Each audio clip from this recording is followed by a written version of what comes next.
What's up, YouTube? Okay, so I've read a couple of articles and seen a couple of videos on YouTube where I've seen women, admit that there were decent men out there.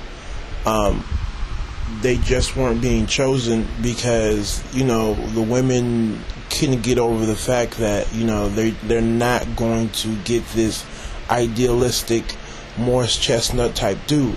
Then I've, seen videos, articles, and whatnot where the women claim that it's the men who, eventually come together and have their affairs together, and now they think they're too good, and they shun black women.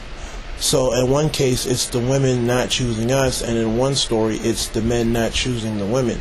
I understand both sides of the story. Does it happen? Yeah, but I feel like there's a component missing to that. Now, the word that we have to focus on is the whole word of choosing. Choosing means choice, and that means that you're around something, right? In order for me to choose something or to reject something, I have to be around it.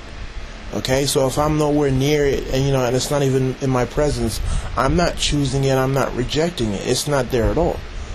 And my biggest thing is, I don't see the interactions, enough to believe that it's one or the other.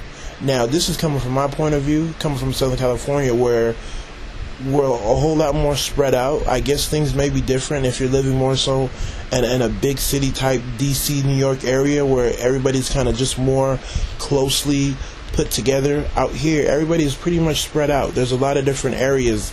LA is extremely big. The Inland Empire is extremely big. You still have the San Diego area. So the area is humongous. All right. Not to mention, all the different level communities that you have. But anyways, back to what I was saying about choice. Now, when we talk about the gaping disparity between, the quote-unquote educated black man and the black woman, I feel like it's only significant when we're in a closed type of environment. For example, a college campus, right? Everybody's close in terms of proximity. You're living in the same dorms, student apartments, or regular apartments.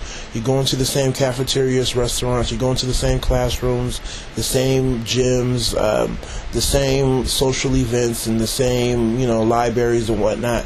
So it's clearly obvious that there's more women than men. Or, there's more black women than there are men. Like, it's right in front of your face. So if we're going to talk about the whole idea of the men not choosing or the women not choosing, right, you can look at it on that context and really see what's going on.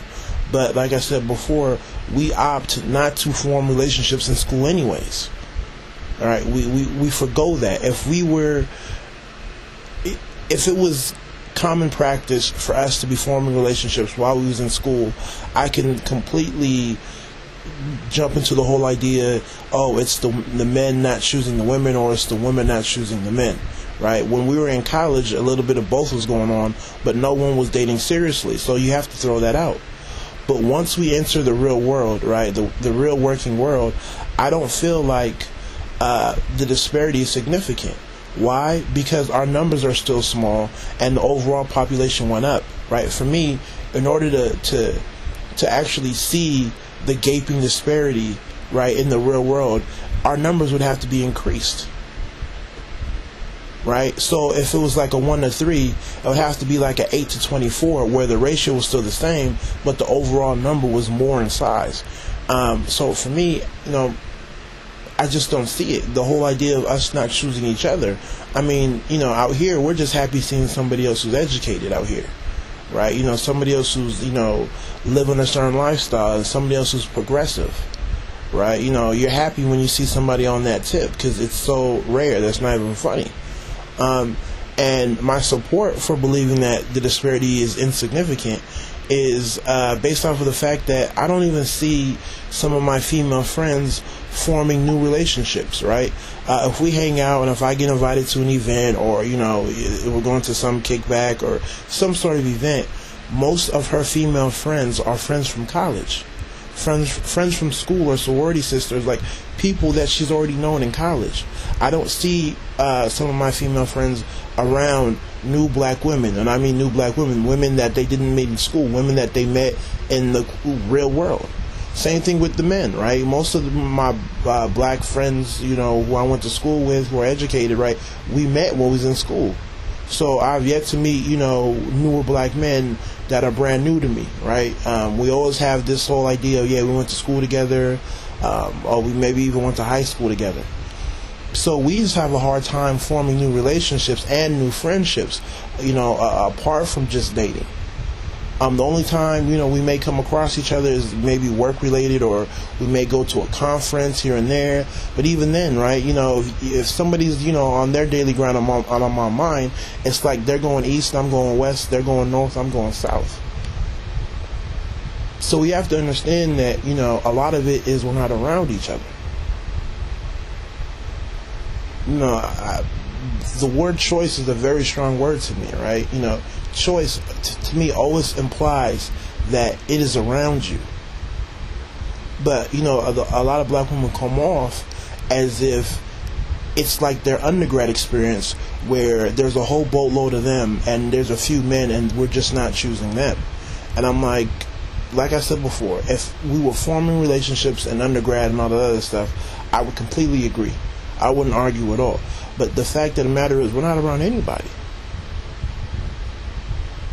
So my preferences, when I was in school, right, may be different now, but how would you know?